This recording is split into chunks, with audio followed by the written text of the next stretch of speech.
A billionaire's heart is torn between two sisters until a devastating secret forces a choice that will define their legacy forever. Hello, bestie. Please stay with me as I unfold this interesting romantic story. If you enjoy the story, please support us by subscribing to this channel and hit the notification button for more. Thank you. Grab your popcorn, sit back, relax, and enjoy this story. The air in the Eco Convention Center was chilled, humming with the quiet power of deals being brokered and alliances being forged. Desmond Okonkwo, the Titan of Lagos, sat in the front row, a position he was accustomed to. He listened with a practiced, slightly detached interest as speaker after speaker took the stage at the Lagos Economic Summit. Their presentations a familiar blend of ambitious projections and polished corporate rhetoric. He was there out of duty, a symbol of Nigerian industry, but his mind was already drafting responses to emails, already calculating the quarter's projections. Then she took the stage. The moderator announced our next speaker on the future of sustainable urban development is Adaora Nwosu of Nwosu Architects. Desmond's gaze lifted from his phone. The woman who approached the podium carried none of the nervous energy of the previous speakers. She moved with an innate, unshakable confidence. She was tall and striking, not in a conventional way, but in the intensity of her presence. Her eyes scanned the room, not seeking approval, but assessing it. Lagos is a city of magnificent chaos, she began, her voice clear and firm, devoid of the usual pleasantries. A city of 10 million dreams competing for space and air. But our current approach to housing is not building communities. It is stacking concrete boxes and calling it progress. Desmond leaned forward, his elbows resting on his knees. This was not the usual spiel. Her presentation flashed on the screen behind her. Not just architectural renders, but complex data visualizations, sociological maps, and fluid dynamic models showing air circulation. She spoke of bioclimatic design, of using local materials, of creating vertical gardens that weren't just aesthetic but functional, filtering air and reducing urban heat. It is not enough to be sustainable on a spreadsheet, she declared, a passion igniting in her eyes. It must be sustainable for the human spirit. We must design spaces that breathe, that connect, that uplift. We must build with Lagos, not just on top of it. Desmond was captivated. Her vision was audacious, brilliant, and beautifully impractical. Seizing a moment after she outlined her flagship concept, a mixed-use development designed to be a self-sufficient ecosystem, he raised a hand during the QVEA. Ms. Nwosu, he said, his voice a low rumble that commanded the room's attention. An inspiring vision, truly. But you speak of permeable materials and communal farming spaces on the 40th floor. This is Lagos. The practicalities of maintenance, security, the relentless sun and rain. Isn't this more of a utopian fantasy than a viable blueprint? A lesser presenter might have faltered. Adaora's eyes found his, and a faint, challenging smile touched her lips. It was the smile of a chess master whose opponent had just taken the intended bait. Mr. Okonkwo, she replied, and the room seemed to hold its breath, eager for this clash of titans. I appreciate the question. It is one I expect from a man who builds with steel and concrete. But strength is not just in resistance. It is in adaptation. My design doesn't fight the Lagos sun. It harnesses it through strategically placed solar cells that double as shading devices. It doesn't see the rain as a problem to be managed with bigger drains. It collects it, filters it through the very gardens you question, and reuses it. The fantasy, sir, is believing we can continue to build the way we did in the 20th century and expect a different result. Viability is not about clinging to the old ways. It is having the courage to engineer the new ones. The room was silent for a beat, then erupted in applause. She hadn't just answered his question. She had dismantled his entire premise with grace and lethal precision. Desmond did not clap. He simply watched her, a slow smile spreading across his face. He had not been so intellectually provoked in years. After the session, he found her by the coffee station, reviewing her notes. Ms. Nwosu, he said. She looked up, her expression neutral, prepared for another debate. Mr. Okonkwo, that was formidable, he admitted, a rare concession. Thank you. It was a valid question. One you were clearly prepared for. I'm prepared for all the questions that begin with, but the way we've always done it, she said, and this time her smile reached her eyes, revealing a sharp, quick wit. They talked for 20 minutes. The conversation leaped from tensile strength of new composite materials to the poetry of Christopher Okigbo, from the economic model of shared communal spaces to the best place to find proper pepper soup in Victoria Island. He challenged her. She parried and thrust back. She was unimpressed by his wealth, intrigued by his mind. He was fascinated by hers, a mind that saw architecture not as mere construction, but as sociology, poetry, and engineering all woven into one. He asked her to dinner, not as a billionaire inviting an architect, but as one intellectual equal inviting another. To his surprise and immense pleasure, she accepted. Their dinner lasted 4 hours. It was a continuation of their debate, a thrilling, high-wire act of ideas and opinions. He felt a connection sparking to life, something he hadn't felt in a decade, the exhilarating sense of meeting a match. This was no sycophant seeking favor. This was Adaora Nwosu, brilliant, passionate, and utterly uncompromising. And Desmond, the Titan of Lagos, knew he wanted to see much, much more of her. The confrontation with Adaora had left Desmond's nerves frayed. Their debates, once a thrilling intellectual sport, now felt more like a high-stakes negotiation. He needed a reprieve, an escape. When a heavy, cream-colored invitation to the opening of the Eco-Modern Gallery arrived, he saw it as a perfect distraction. Art was a neutral territory, a world of quiet contemplation far removed from the pressures of steel, concrete, and formidable architects. The gallery was a stark, white cube humming with the low murmur of Lagos's cultural elite. Desmond moved through the crowd, a glass of champagne in hand, feeling oddly disconnected. The art on the walls was aggressive and abstract, splashes of angry color, twisted metal sculptures, and fragmented digital projections. It was the kind of art that demanded an emotional response he couldn't muster. He felt like an imposter, a bull in a very expensive, very minimalist china shop. He stopped before a large canvas that seemed to be a chaotic swirl of black, red, and electric blue. He frowned, trying to decipher its meaning, finding only a hollow sense of confusion. "It's a lot, isn't it?" a voice said beside him. It was a soft, melodic voice, like wind chimes on a calm evening. He turned. The woman standing there was the antithesis of the art she curated. Where the room was sharp and cold, she was soft and warm. She wore a simple, elegant dress the color of ochre, and her smile was genuine and unguarded. Overwhelming might be the word, Desmond admitted, surprising himself with his honesty.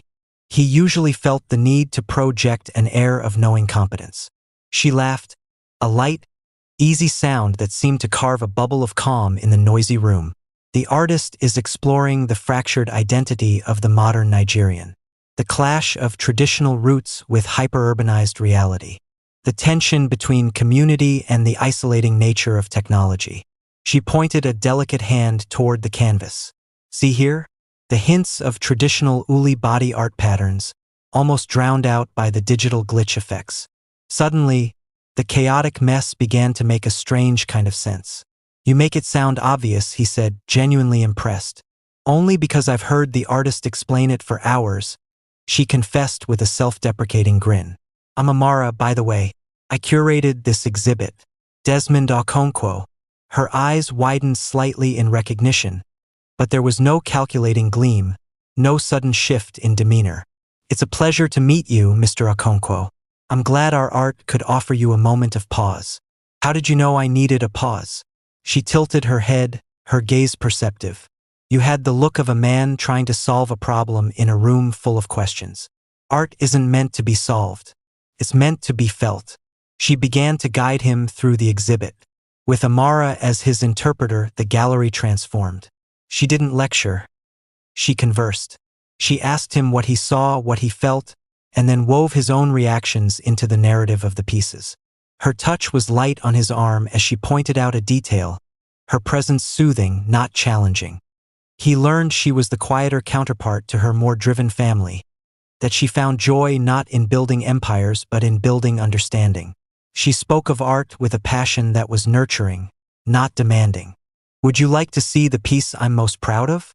she asked, leading him to a quieter corner.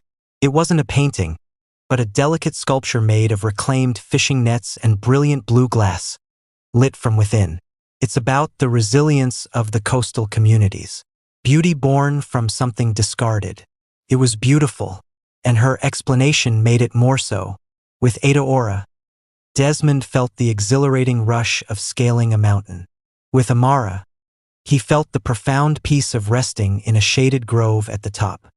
He was disarmed, charmed by her effortless warmth. As the evening wound down, he found himself reluctant to leave the bubble. "Amara," he said, the request feeling both impulsive and utterly natural. "Would you allow me to take you to dinner? To continue this conversation somewhere less loud?" He expected a polite refusal. Instead, she smiled, a sunbeam breaking through clouds. "I'd like that very much." Walking away, Desmond felt a lightness he hadn't experienced in years. The guilt over Ada Ora was a distant whisper, easily quieted by the promising, gentle melody of Amara's laughter still echoing in his mind. He had found his escape, and it was far more captivating than he could have imagined. Desmond Okonkwo, a man who commanded boardrooms with a single glance, found himself masterfully orchestrating a double life. It was a precarious, thrilling, and deeply guilt-ridden act, yet he clung to it, addicted to the two distinct versions of himself that emerged with each woman. His days often belonged to Ada Ora. Their encounters were events, intense and cerebral. They met in his high-rise office overlooking the lagoon, where she would spread blueprints across his mahogany desk, her fingers tracing lines of structural load and aesthetic flow. Her passion was a tangible force, and their dates were often working sessions that erupted into passionate debate. "You're thinking too conservatively, Desmond," she'd argue, her eyes flashing. "This column here disrupts the entire flow of communal space. It's a relic of an old mentality. And your glass facade is a relic of a European winter," he'd counter, a smirk playing on his lips. "We have a scorching sun. The cooling costs alone are offset by the integrated photovoltaic film and the passive ventilation system I showed you. You're not building a fortress, you're building a community." He loved it. He loved the fire in her, the way she pushed him to see beyond profit margins and into the realm of legacy. With Ada Ora, he was the visionary, challenged and sharpened. Their physical chemistry was an extension of this mental dance, a passionate, almost competitive release of pent-up intellectual energy. She was his equal, his partner in ambition, and she was fiercely independent, often leaving their nights together to return to her own apartment and her own work, a fact that both intrigued and slightly unnerved him. Then, there were his evenings with Amara. They existed in a different universe altogether. There were no blueprints, only the soft glow of candlelight at intimate, hidden gem restaurants she seemed to know about. Their conversations weren't about building cities, but about building a life. She asked him questions no one else dared. "What was your favorite sound as a boy growing up in Onitsha? Or if you could keep only one memory, what would it be?" With Amara, he wasn't the Titan of Lagos. He was simply Desmond. He found himself talking about the fear he felt when he started his first business, the loneliness of his first penthouse, the weight of everyone's expectations. She listened not to strategize but to understand. Her empathy was a balm on parts of his soul he didn't even realize were raw. She spoke of her family with a warm fondness, especially her older sister, a brilliant, force-of-nature architect whom she clearly adored, though she confessed they were very different. She dreamed not of skyscrapers but of a home filled with laughter and children. She looked at him not as a titan to be conquered, but as a man to be cherished. The guilt was a constant, low hum in the back of his mind. He rationalized it fiercely. "What I have with Ada Ora is professional, intellectual. It's a meeting of minds. What I have with Amara is personal, a meeting of hearts. They fulfill different needs." He compartmentalized with the skill of a Fortune 500 CEO, keeping the two worlds hermetically sealed from one another. His phone became a ledger of deceit. Text messages to Adeora were sharp, witty, and full of shorthand about their projects. Met with planning commission. Your argument 1. Dinner tonight? 8 p.m. We'll celebrate. Messages to Amara were softer, more inquiring. I drove past that market you mentioned. It looked vibrant. Would you be free to show me around sometime? Maybe tomorrow evening? He memorized schedules, fabricated excuses, and lived in a state of perpetual anxious excitement. The thrill of being desired so completely by two such extraordinary women was a powerful narcotic. He knew on some level that it was unsustainable, that these two parallel lines of his life were on a collision course. But the Titan of Lagos, in his arrogance, believed he could control the trajectory forever. He was building two separate futures, blissfully unaware that they were founded on the same fatal flaw and that their inevitable convergence would shatter everything. The annual Tech Innovators Charity Gala was the most coveted event of the Lagos social calendar. It was a sea of diamond earrings, tailored tuxedos, and the gleam of champagne flutes under crystal chandeliers. For Desmond, it was the one night where the two parallel lines of his life could safely and publicly converge. He would be seen with Adeora Nwosu, the brilliant architect, a power couple in the making. It was a statement. He felt a surge of pride as they entered the ballroom. Adeora was breathtaking. She wore a gown of deep emerald green that mirrored the Lagos lagoon at dusk, its sharp lines and architectural cuts a testament to her own style. She held his arm, not clinging to it but claiming it, an equal partner. Her sharp eyes scanned the room, not with nerves, but with a calm, analytical assessment. They were the Titan and his muse, the talk of the evening, and for a moment, Desmond allowed himself to believe the carefully constructed fantasy could last. He guided her through the crowd, exchanging greetings with governors and tech CEOs. He was so absorbed in his performance that he didn't notice her first. It was Adeora who stiffened slightly beside him, her hand tightening on his arm. Desmond, she said, her voice a low note of confusion. Is everything all right? You've gone tense. He followed her gaze across the room, and his world, so meticulously built, imploded. There, near a magnificent ice sculpture, was Amara. She was a vision in sunset orange, a radiant smile on her face as she chatted with a group of artists. She looked happy, luminous, and then her eyes, as if sensing his presence, drifted across the room and met his. Her smile didn't fade at first. It simply froze. Her eyes, so warm and trusting, flickered from his face to the woman on his arm, taking in the possessive way Adeora held him, the matching aura of power they projected. The realization did not dawn slowly. It crashed into her with the force of a tidal wave. The color drained from her face, leaving her as pale as the marble floor. The radiant light in her eyes snuffed out, replaced by a devastation so profound it was a physical blow to Desmond's gut. A mirror look of horrified comprehension dawned on Adeora's face. Her sharp mind, so adept at connecting data points, made the connection in a nanosecond. The same surname she rarely used, the similar curve of the jaw, the way Amara's hand flew to her mouth. Amara? Adeora whispered, the word a choked exhalation of disbelief and betrayal. Her grip on his arm turned from possessive to crushing. The music, the chatter, the clinking of glasses. It all faded into a dull, roaring silence in Desmond's ears. He was trapped in a horrifying tableau, the axis on which this disaster turned. Amara took a small, stumbling step backward, as if physically wounded. Sister? She replied, her voice a tiny, broken thing that was almost swallowed by the room's din. The word sister hung in the air between them, a verdict. The two halves of his heart were not just connected. They were family. The woman whose intellect he revered and the woman whose soul soothed him were bound by a blood tie far stronger and more sacred than any bond he had forged with either. He saw the identical shock on their faces twist into identical expressions of raw, searing pain.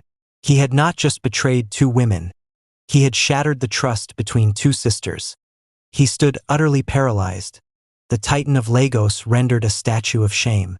The carefully constructed walls between his two worlds vaporized, and the resulting explosion laid waste to everything. In that moment, he saw not just the end of his romances, but the depth of the devastation he had wrought. The gala continued its glittering swirl around them, a cruel parody of celebration, isolating the three of them in a bubble of utter despair. The silence that enveloped the three of them was a living, suffocating entity. It was louder than the orchestra, more oppressive than the crowd. Desmond could feel the eyes of the room upon them, sensing a disturbance in the carefully curated atmosphere of wealth and ease. Whispers began to ripple outwards from their epicenter of despair. Edaora was the first to break the paralysis. Her shock curdled into a white-hot fury that burned away any trace of the woman who had entered on his arm. She wrenched her hand from Desmond's arm as if his touch were acid.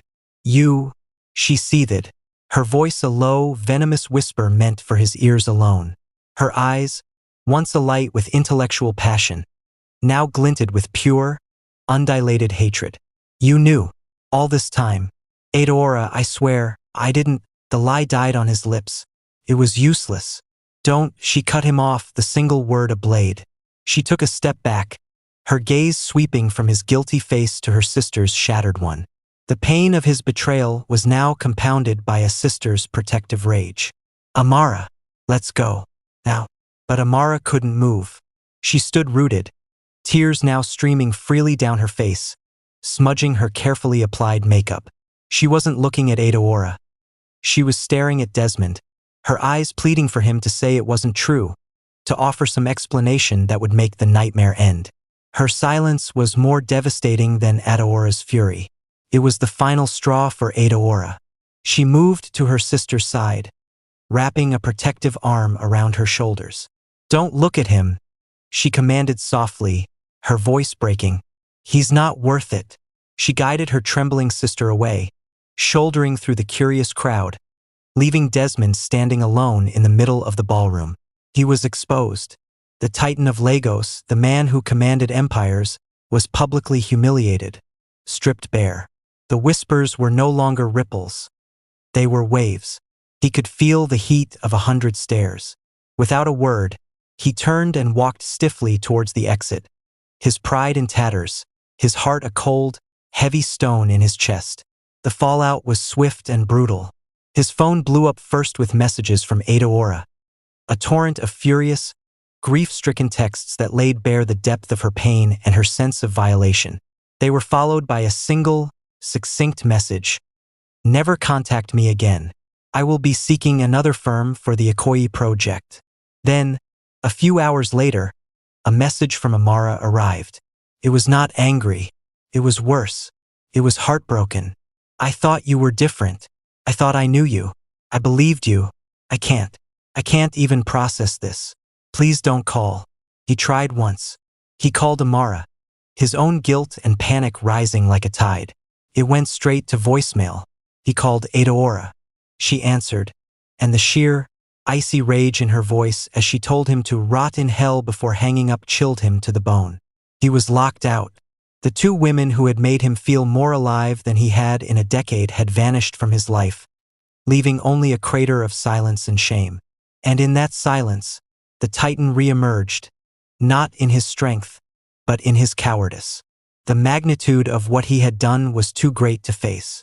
The guilt was a crushing weight. He couldn't apologize because there were no words grand enough to atone for the sin. He couldn't fix it because the damage was irreparable.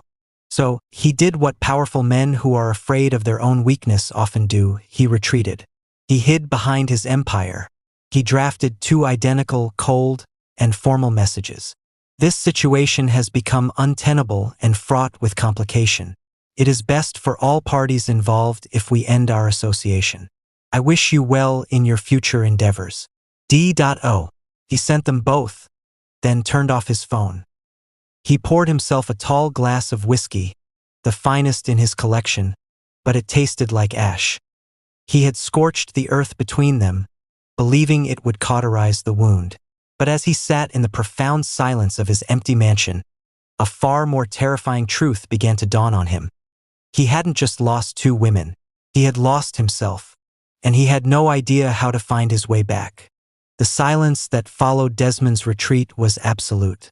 Days bled into weeks, each one a gray, monotonous stretch of meetings and empty evenings in his mansion. The messages he had sent hung in the digital void, unanswered. The silence from both sisters was a heavier punishment than any shouted curse. He had become a ghost in his own life, haunted by the twin phantoms of what might have been. He tried to lose himself in work, but his focus was shattered. The Ikoyi project, once a symbol of his future with Adaora, now sat dormant on his desk, a monument to his failure. His staff tread carefully around him, sensing the storm cloud that perpetually hung over their once invincible boss. It was on a rain-swept Tuesday afternoon, when the Lagos downpour matched his internal tempest, that his assistant's voice came through the intercom, hesitant and uneasy. "Sir, there's a Miss Amara Nwosu here to see you. She says it's urgent." Desmond's heart stopped, then slammed against his ribs. Amara. Her name was a prayer and a curse. Why would she come? To scream at him? To demand an explanation he didn't have? The urge to tell his assistant to send her away was overwhelming. The coward's path was familiar, safe. But something in him, some shriveled remnant of the man had been before he became a coward, made him say, "Send her in." The door opened. The woman who walked in was not the radiant, soft-hearted Amara he had known. This woman was pale, her eyes red-rimmed from lack of sleep and tears. She wore a simple dress, and she hugged herself as if she were cold. The light that had once seemed to emanate from her was gone, extinguished. By him, she didn't sit. She stood before his massive desk, a solitary, grieving figure against the backdrop of his obscene wealth. "Amara," he began, his voice rough with disuse and emotion. I don't know what to say." "This isn't about you," she said, her voice flat, devoid of its usual musicality. It was the voice of someone who had moved beyond anger into a deeper, more terrifying territory. Grim necessity. "This isn't about us, or what you did." The words should have been a relief. They were a knife to the gut. "Then why are you here?" he asked, dread coiling in his stomach. She took a shaky breath, her composure threatening to break. "It's Adaora." The dread turned to ice. "What about her?" "She's trying to find you. She needs to talk to you. You've changed your number, you've hidden." She's desperate. A flicker of the old, selfish hope ignited. Was it possible? Could Adaora want him back despite everything? The foolish thought must have shown on his face because Amara's expression hardened, a flash of the old fire returning. "Don't," she warned, her voice sharpening. "Don't you dare think that. This isn't about your ridiculous love triangle." She paused, gathering the strength to deliver the blow. "She's pregnant, Desmond." The world tilted. Pregnant. A child. His child. A dizzying whirlwind of emotions. Shock, elation, terror, and a profound, overwhelming sense of unworthiness swept through him. He started to stand, his mind racing. I need to see her. I have to." "Sit down," Amara commanded, and the authority in her voice froze him. Her eyes were filled with a pain so deep it seemed bottomless. "You need to hear all of it. The pregnancy. It masked the symptoms. The fatigue, the nausea. We all thought it was just that." She swallowed hard, a tear finally escaping and tracing a path down her cheek. "She's sick, Desmond. Very sick. The doctors, they found it too late. She has advanced cervical cancer. The stress of the pregnancy, they think, accelerated it." Her voice dropped to a broken whisper. "They give her 6 months, maybe less." The two facts, pregnant and cancer, collided in his mind, creating a cataclysm of impossible contradictions. Life and death, growing and decaying, all contained within the body of the woman he had loved and betrayed. He sank back into his chair, the breath knocked out of him. The Titan of Lagos was gone. In his place was just a man, small and helpless in the face of a tragedy so vast it dwarfed his wealth, his power, his every sin. Amara looked at him, not with hatred now, but with a desperate, shared anguish. They were no longer lover and liar. They were two people bound together by the terrifying, sacred fate of the woman they both, in their own ways, loved deeply. "She needs you," Amara said, her mission complete, the messenger of unbearable news. "But not for the reasons you think." The drive to the private hospital was a blur of rain-smeared windows and a mind screaming in silent denial. Desmond's world had narrowed to the two words echoing in his skull: pregnant and cancer. He was no longer the titan navigating Lagos traffic. He was a man being led to a reckoning he could never have imagined. The hospital suite was quiet, a world away from the sterile, harsh corridors he expected. It was softly lit, with warm tones and the faint, soothing scent of lavender. But the medical equipment humming in the corner was a stark, undeniable reminder of the battle being lost within these walls. And there she was. Adaora lay propped up on pillows, a blanket drawn to her waist. The vibrant, formidable woman who had commanded boardrooms and his attention was gone. In her place was a fragile version, her skin stretched taut and pale over her beautiful bones, her eyes seeming larger in her gaunt face. But those eyes, they still held a fire. It was a different flame now, not the roaring blaze of ambition, but the steady, fierce glow of a mother's will. She turned her head as he entered, and for a long moment, they just looked at each other. The anger, the betrayal, the hurt, it all hung in the air between them, a thick, painful haze. But it was overshadowed by the immense, terrifying reality of her condition. "Desmond," she said, her voice a thin, raspy version of its former self. It held no greeting, no accusation. It was simply an acknowledgement of his presence. He moved to her bedside, his legs feeling like lead. He wanted to reach for her hand, to fall to his knees and beg for forgiveness. But he felt frozen, unworthy of even that touch. "Adaora," he managed, his own voice thick with emotion. Amara told me." A faint, wry smile touched her lips. "Which part? The part where you're going to be a father? Or the part where I'm dying?" She stated it with a brutal, heartbreaking clarity that left him breathless.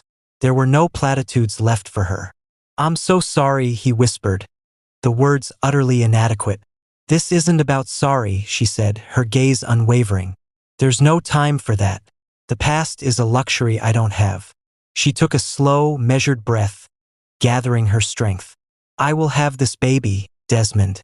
I will give him life, even if it costs me my own. That is not a debate." He nodded, a fresh wave of awe and grief washing over him at her sheer force of will. "I know, and I will be here, for everything, whatever you need." She studied him, her sharp mind assessing his sincerity. Seemingly satisfied, she gave a slow nod. "Good, but that's not why I asked for you."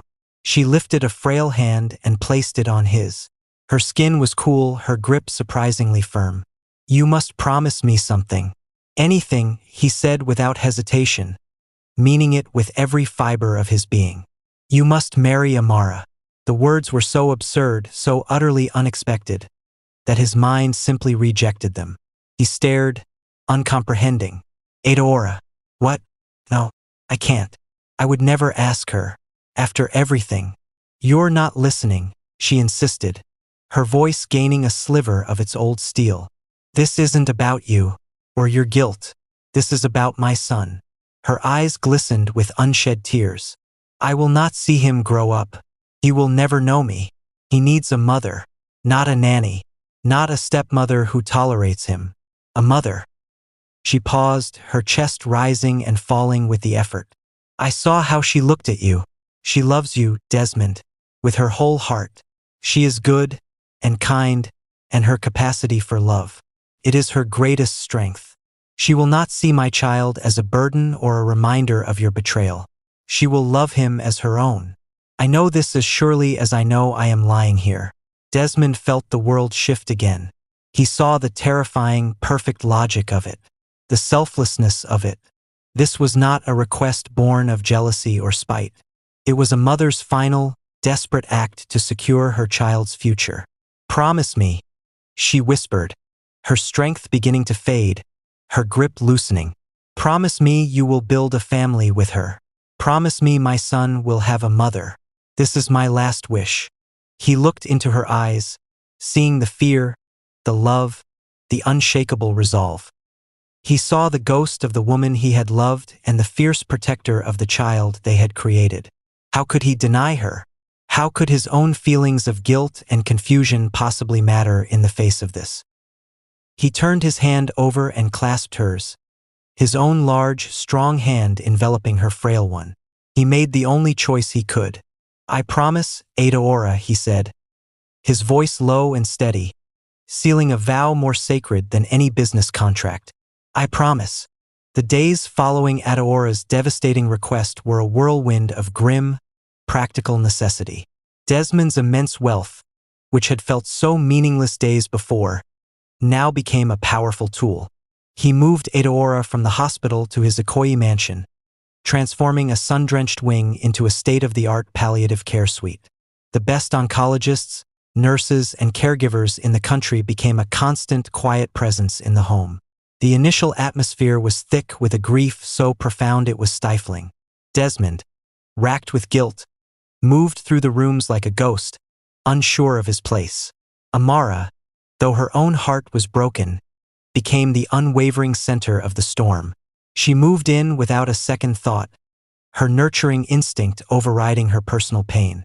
The first time Desmond witnessed Amara gently brushing her sister's hair, humming a soft tune from their childhood, he understood the depth of Adaora's wisdom. This was not about him. This was about sisterhood, about love that existed long before he entered their lives and would endure long after.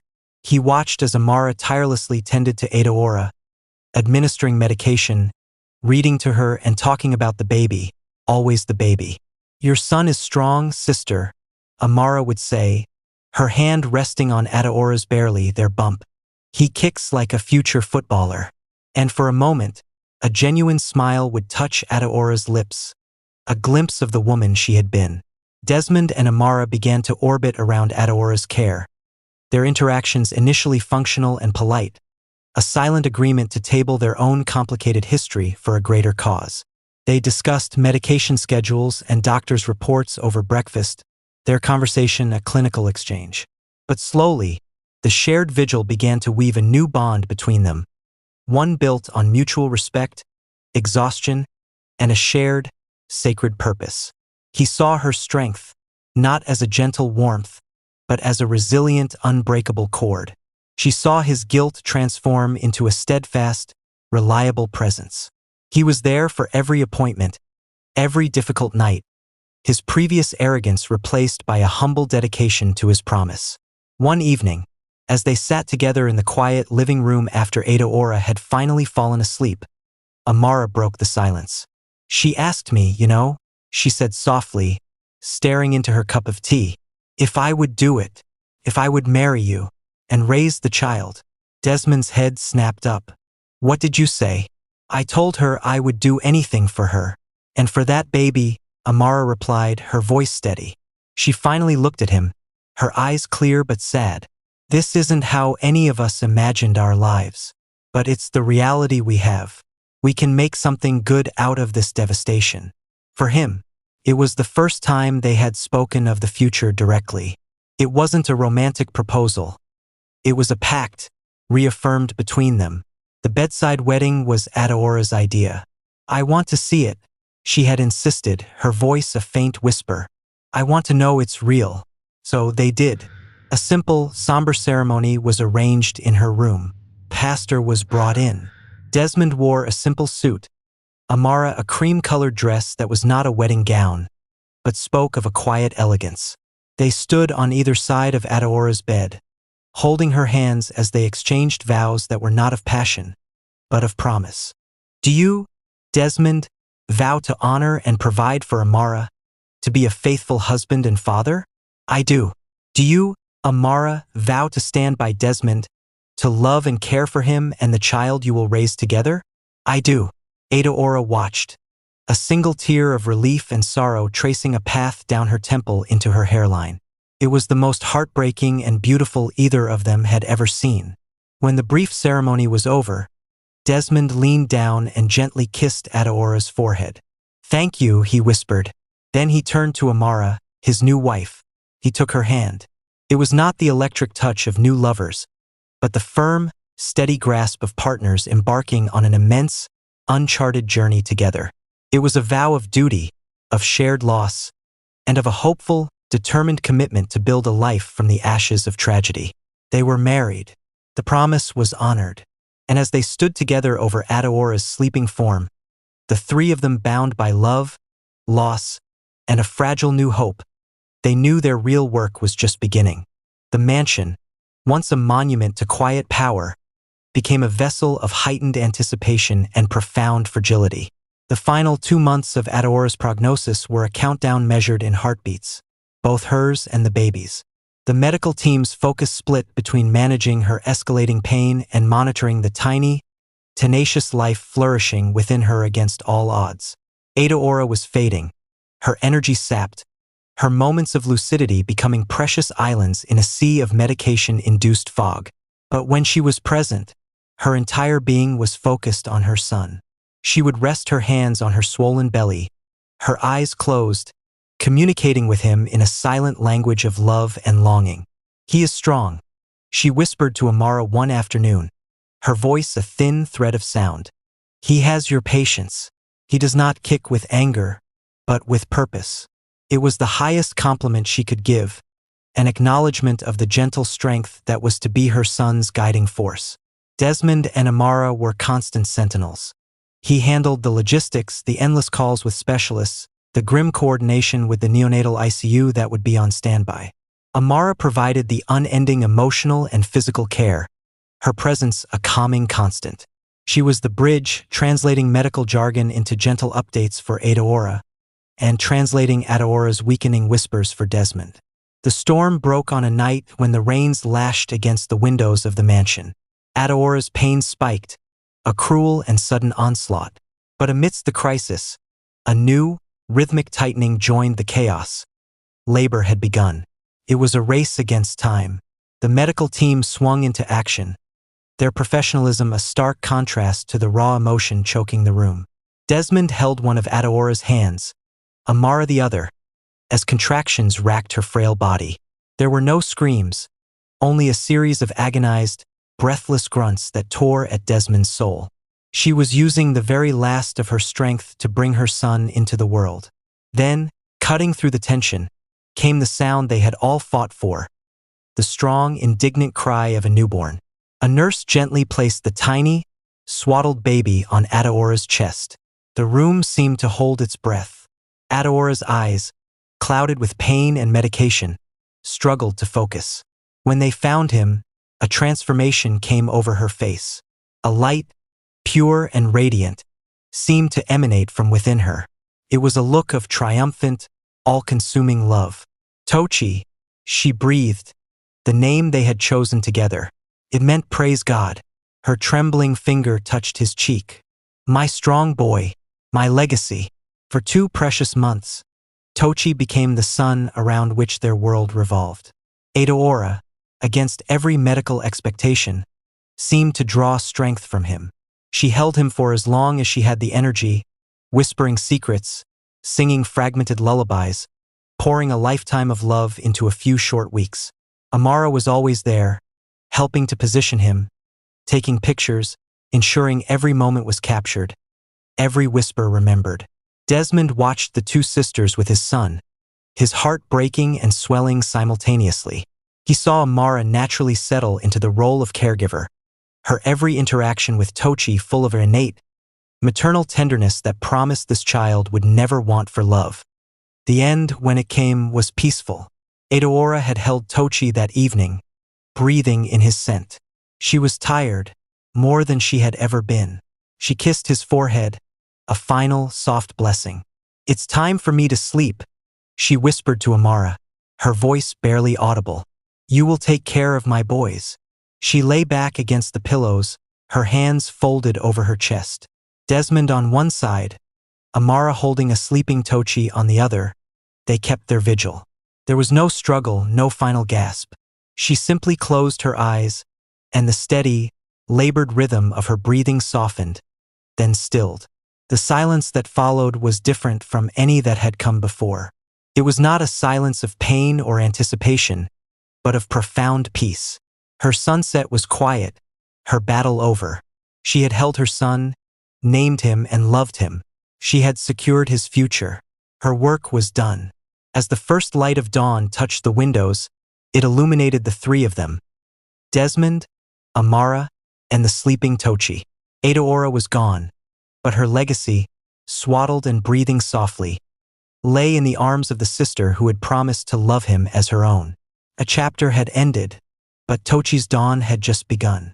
The silence that settled over the mansion after Adeora's passing was a different kind of quiet. It was no longer the tense hush of impending loss, but a vast, echoing emptiness filled with her absence. For weeks, Desmond and Amara moved through the grand halls like satellites in separate orbits, bound by their shared duty but isolated in their individual grief. He grieved the brilliant, formidable woman he had loved and failed. She grieved the sister she had adored, her confidant and protector, whose last days were stained by betrayal and pain. Between them, in a bassinet in the room that had been prepared next to theirs, was Tochi, the living, breathing reason they had to keep moving. The first night Amara brought Tochi into their bed because his cries wouldn't cease. Something shifted. Exhausted and desperate, she placed him between them. Desmond, startled awake, instinctively placed a large, gentle hand on the baby's back. Tochi's cries softened to whimpers, then to the steady rhythm of sleep, soothed by the combined warmth and presence of both his parents. They lay there in the dark, not speaking, united in the simple, primal act of comforting their child. It was the first thread of a new bond, woven in the dark of night. Their marriage, born from a deathbed promise, began to find its footing in the mundane, beautiful chaos of new parenthood. There were no grand romantic gestures. Their courtship was conducted over 3 a.m. feedings, debates over diaper brands, and the shared, delirious laughter of sleep deprivation. Desmond watched Amara with a growing sense of awe. Her love for Tochi was not a duty. It was an instinct. She was a natural. She learned his different cries. She soothed his fears with a patience that seemed infinite, and she celebrated every small milestone with a joy that filled the house. She was, in every way that mattered, his mother. One evening, he found her in the nursery, rocking a sleeping Tochi and singing a soft Igbo lullaby her mother had sung to her and Adeora. The sight struck him with such force it brought tears to his eyes. This was the love Adeora had seen. This was the future she had secured for her son. "He's lucky to have you," Desmond said, his voice rough with emotion from the doorway. Amara looked up, her singing fading. She smiled, a tired but genuine smile. "We are lucky to have each other." It was the first time they had spoken of themselves as a unit, a family. Slowly, carefully, they began to unpack their own baggage. They started talking during late-night feeds, the darkness making confessions easier. "I miss her every day," Amara whispered one night. "And sometimes I feel so angry at her for leaving, and then I feel guilty for being angry. I feel guilty for everything," Desmond admitted, the words a long-held confession. "For hurting you both, for not being worthy of either of you, for getting this second chance when she got none." These raw, honest admissions became the foundation upon which they built something new. They were not erasing the past. They were building a new structure around it, honoring Adeora's memory by living the future she had designed for them. The duty Desmond had felt toward Amara began to subtly transform into a deep, abiding respect, and then into something more. He found himself noticing the way she laughed, the intelligence in her eyes when she discussed Tochi's future education, the quiet strength with which she had rebuilt their world. He wasn't just keeping a promise. He was falling in love with the woman he had promised to. For Amara, the wounded trust began to heal, replaced by the evidence of the man he was now. Present, devoted, humble. She saw the love he had for her son, their son, and the careful, consistent way he showed up for her. One evening, after Tochi was asleep, they sat together on the terrace overlooking the city lights. It was the anniversary of Adeora's passing. She would be proud of him, Desmond said quietly. She would be proud, Ophis, Amara corrected softly, placing her hand over his. He looked at her, truly looked at her, and saw not a replacement or a substitute, but his partner, his wife. The love he felt wasn't the frantic passion of his affair with Adeora or the gentle infatuation of his early days with Amara. It was deeper. It was chosen, nurtured, and earned. It was rooted in shared loss, shared love, and a shared promise. He leaned in and kissed her, not as a pact, but as a man kissing the woman he loved. It was slow, tender, and filled with the weight of their journey. They decided, without ever really discussing it, that Tochi would be their only child. Their family did not feel incomplete. He was their shared miracle, their living monument to Adeora, and the center of their universe. They would pour all their love, all their resources, all their wisdom into him. They were no longer Desmond and Amara, bound by a promise. They were Daddy and Mummy, a family blossomed from the deepest grief, stronger for having been forged in fire. 25 years moved through the Okonkwo mansion like a gentle season, softening its edges and filling its rooms with warmth and life. The silence of grief had long been replaced by the echoes of laughter, the murmur of thoughtful conversation, and later, the confident stride of a young man coming into his own. Tochi Okonkwo had grown under the unwavering sun of his parents' devotion. He was a perfect amalgamation of his heritage. He possessed his father's commanding presence and strategic mind, honed not in struggle but in guided mentorship. But it was from his mother, Amara, that he inherited his profound empathy, his quiet confidence, and a deep-seated sense of justice. They had told him stories of Adeora, the brilliant aunt who was his first mother, ensuring her spirit was not a shadow but a guiding star, a figure of strength, intelligence, and immense love. The day had finally arrived. The annual gala of the Okonkwo Foundation, a philanthropic powerhouse that had eclipsed even the vast Okonkwo industrial empire in prestige. The event was held in a dazzling glass atrium, filled with the most influential figures in Africa. But tonight, all attention was focused on the stage. Desmond, now silver-haired but no less formidable, stood at the podium, his chest swelling with a pride that had nothing to do with wealth. Beside him, radiant in a gown of deep blue, was Amara. The years had been kind to her, etching lines of laughter and grace around her eyes. She was the elegant, steady heart of their family, her love the constant that had anchored them all. For 25 years, Desmond's voice boomed through the hall. This foundation has been my life's most important work, but no empire, no matter how vast, is worth anything without a worthy successor. A man not of greed, but of grace, not of power, but of purpose. He turned, his eyes glistening with unshed tears. It is with the greatest pride of my life that I hand over the reins of the Okonkwo Foundation to my son, Tochi Okonkwo. The hall erupted in applause as Tochi walked onto the stage. He was tall, poised, and carried an air of easy authority that was entirely his own.